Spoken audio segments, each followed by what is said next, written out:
제주도, 일본, 방콕, 파리. 요즘 비행기표 알아보다 깜짝 놀라지 않으셨나요?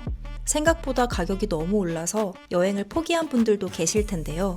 본격적인 휴가 시즌을 앞두고 여행 비용이 작년보다 얼만큼 비싸졌는지 알아봤습니다. 작년 인천 방콕 평균 항공료는 30에서 50만 원 수준이었습니다. 그런데 올해 인천 방콕 1인 왕복 항공료는 평균 70에서 80만 원 정도로 올랐습니다. 그중 기본 운임은 약 40만 원, 유류 할증료는 41만 원입니다. 예전 같은 경우에는 제가 5월에 여행을 가는데 5월에 가기 좋은 여행지가 어디냐 이렇게 많이 물어봤었어요. 그런데 지금은 제가 이런 예산이 있는데 이 정도 예산이면 어느 나라에 갈 수 있나요? 라고 질문이 바뀌는 그런 추세입니다. 인천에서 파리 가는 왕복 항공권인데요. 운임은 이제 한 160만 원이죠. 근데 보시면 유류 할증료가 100만 원이 넘어요. 어느 도시를 검색하든 기본 운임에 버금가는 유류 할증료가 책정되어 있었는데요. 작년과 비교하면 비행기 값이 2배 가까이 오른 겁니다. 지금 비행기 값이 무섭게 오르는 이유도 바로 이 유류 할증료 때문이죠. 항공권 가격은 기본적으로 항공사가 책정하는 운임에다가 유류 할증료, 공항 이용료, 출국세, 그리고 각 국가별 세금이 더해져서 결정되는 구조입니다. 그런데 항공산업은 전체 비용 가운데 그 연료비 비중이 매우 크거든요. 항공사는 1년 동안에 그 예산을 세우잖아요. 유가가 갑자기 오르면 당초 그 계획했던 연료비보다 훨씬 많은 비용이 들어가게 되는 거죠. 그래서 유류 할증료는 이렇게 늘어난 연료비 부담의 일부를 항공권 가격에 반영하는 제도라고 이해하시면 쉬울 것 같습니다. 쉽게 말해서 항공유 가격이 오르면 유류 할증료도 올라가고 내려가면 함께 낮아지는 그런 구조죠. 6월 들어 조금 내려가긴 했지만 지난 5월엔 유류 할증료가 최고 단계인 33단계까지 치솟기도 했습니다. 유류 할증료 제도가 도입된 이래 처음 있는 일이었습니다. 국제선은 싱가포르 항공유 가격을 기준으로 해서 총 33단계의 구간을 두고 운영하고 있어요. 싱가포르에서 거래되는 항공유의 평균 가격을 얘기하는 건데요. 맙스가 최근에는 우리나라 사상 처음으로 최고 수준인 33단계까지 올라갔어요. 그래서 소비자들이 체감하는 항공권 부담이 커진 건데요. 그럼 유류 할증료는 왜 갑자기 이렇게 오른 걸까요? 바로 이란 전쟁 때문입니다. 세계 석유의 약 20%가 지나가는 호르무즈 해협이 봉쇄되면서 원유 가격이 폭등했거든요. 게다가 항공유는 대체재가 없는 특수연료라 그 충격이 그대로 티켓값 상승으로 이어졌습니다. 이 여파로 지난 5월 초에는 미국의 대형 저가 항공사가 파산을 선언했고 하루아침에 9,000편의 항공편이 취소되면서 당일 통보를 받은 여행객들이 공항에 발이 묶인 웃지 못할 사건도 발생했습니다.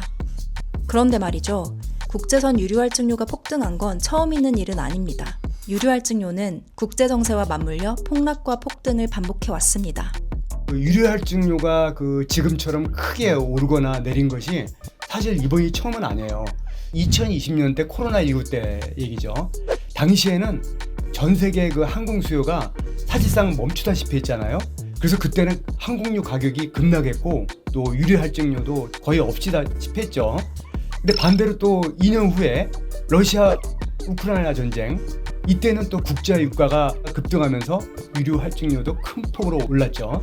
또 최근에는 또 이란과의 또 긴장 고조가 또 국제 유가를 자극하면서 유류 할증료가 다시 상승하는 모습을 보였고요. 유류 할증료는 단순히 그냥 기름값이 아니에요. 이게 국제 정세를 나타내는 하나의 지표라고 보면 될 것 같습니다. 네. 그럼 유가가 내려가면 항공권 가격도 바로 내려갈까요? 안타깝게도 그렇게 단순하진 않습니다. 유류 할증료는 싱가포르 항공유 맙스 가격을 기준으로 전월 16일부터 당월 15일까지 약 한 달간의 평균 유가를 기준으로 다음 달 유류 할증료 단계를 결정합니다. 예를 들어 6월에 적용되는 유류 할증료는 4월 16일부터 5월 15일까지의 평균 항공유 가격을 기반으로 산정하는 것이죠. 국제유가 변동이 유류 할증료에 반영되기까지 시차가 생기는 건 이 때문입니다. 즉, 지금 유가가 내려도 항공권 가격에 반영되기까지 최소 한 달 이상은 걸리는 셈입니다. 문제는 항공권만이 아닙니다.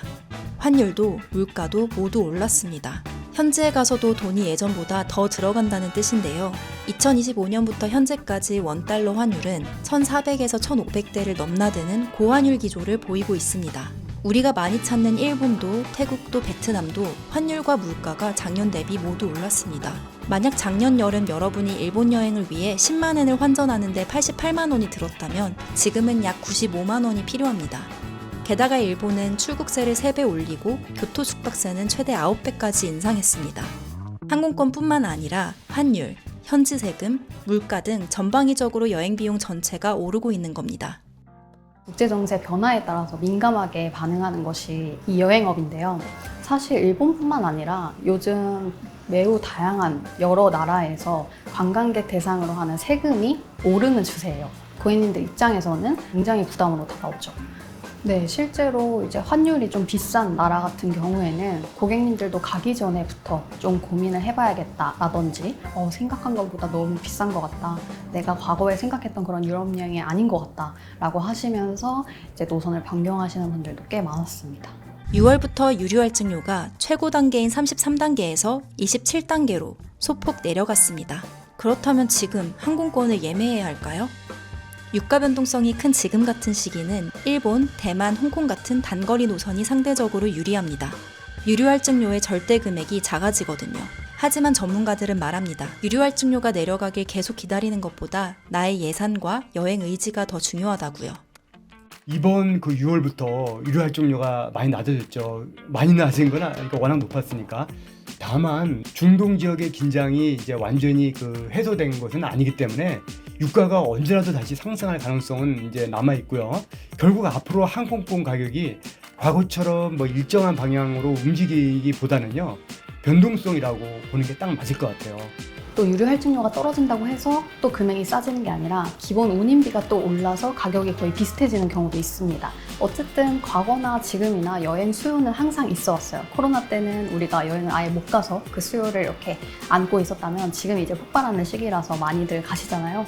그래서 제가 말씀드리고 싶은 거는 유류 할증료가 또 언제 또 내려갈까 이런 거를 막연히 기다리기보다는 내가 여행지가 좀 정해졌고 일정이 정해지면 그냥 그때 바로 예약을 하시는 게 가장 좋습니다. 여행은 단순한 소비가 아닙니다. 누군가에게 여행은 1년을 버틸 수 있게 만드는 힘이 되고 소중한 사람들과의 추억이고 또 누군가에겐 새로운 도전이기도 하죠.